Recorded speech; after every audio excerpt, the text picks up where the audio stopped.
Ethiopia is gearing up preparations to host the second African Climate Conference this September. The nation was chosen to organize the summit due to its notable advancements in addressing climate change, especially through its Green Legacy initiative, which has enabled the planting of 48 billion seedlings in the past 7 years.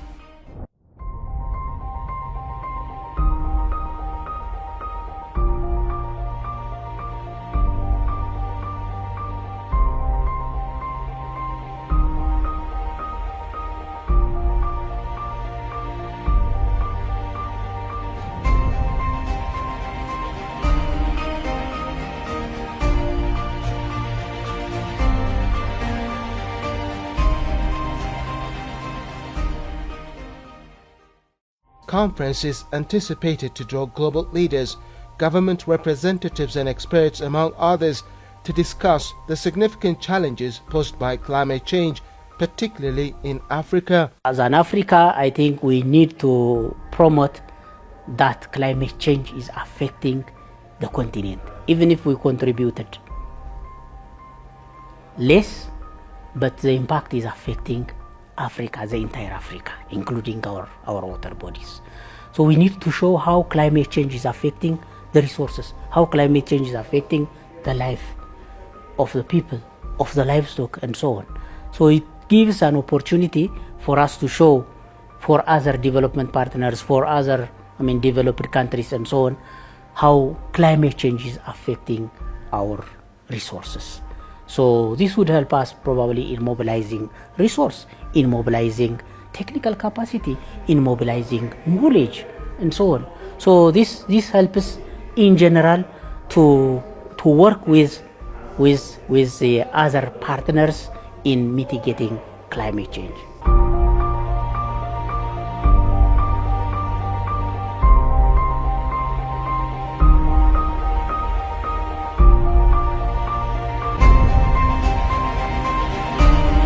It therefore represents a crucial juncture where African nations must speak with one strong, unified voice to address the escalating climate crisis.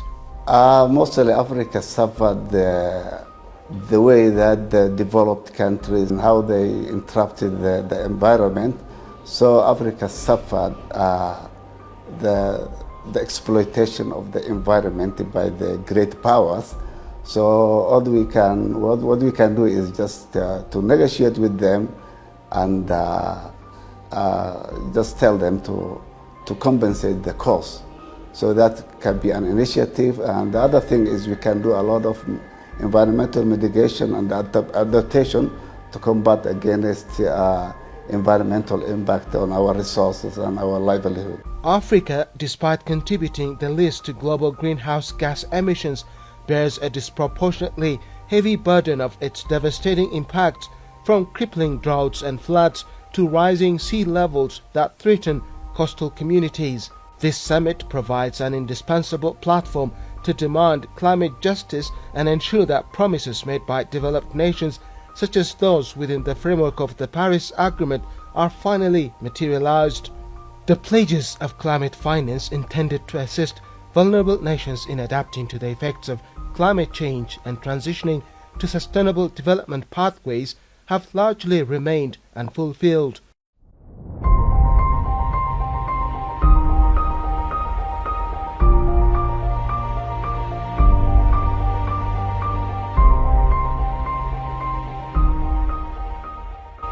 The Addis Ababa summit must serve as a catalyst for holding developed countries accountable to this commitment. African leaders must articulate a clear and united demand for adequate, accessible and predictable climate finance to support crucial adaptation measures, build resilience within communities and facilitate the adoption of clean energy technologies. Climate change is real, and there is need for transition from boardroom discussions to action.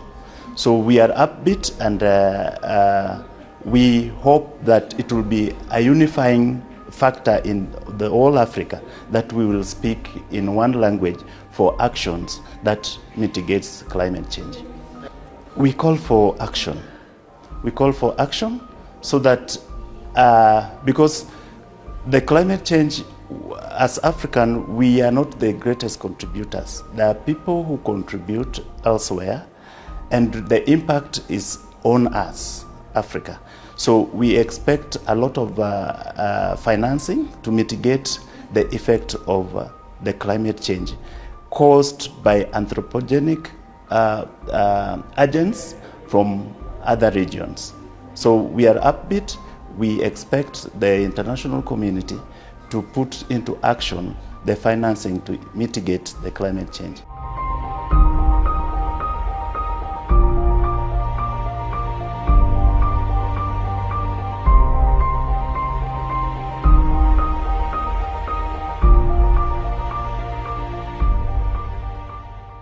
Furthermore, the summit should emphasize the urgent need for enhanced adaptation support. African nations are already implementing innovative solutions to cope with the impacts of climate change, but these efforts require significant financial and technological backing. A unified African voice can effectively advocate for increased investment in adaptation strategies, including early warning systems, climate-smart agriculture, and infrastructure development that can withstand climate shocks. This summit is not merely a forum for discussion. It is an opportunity for Africa to assert its agency in the global climate discourse.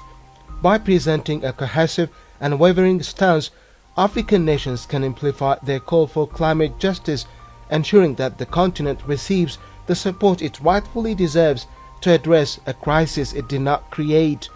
The world must recognize that investing in Africa's climate resilience is not an act of charity, but a matter of global equity and shared responsibility.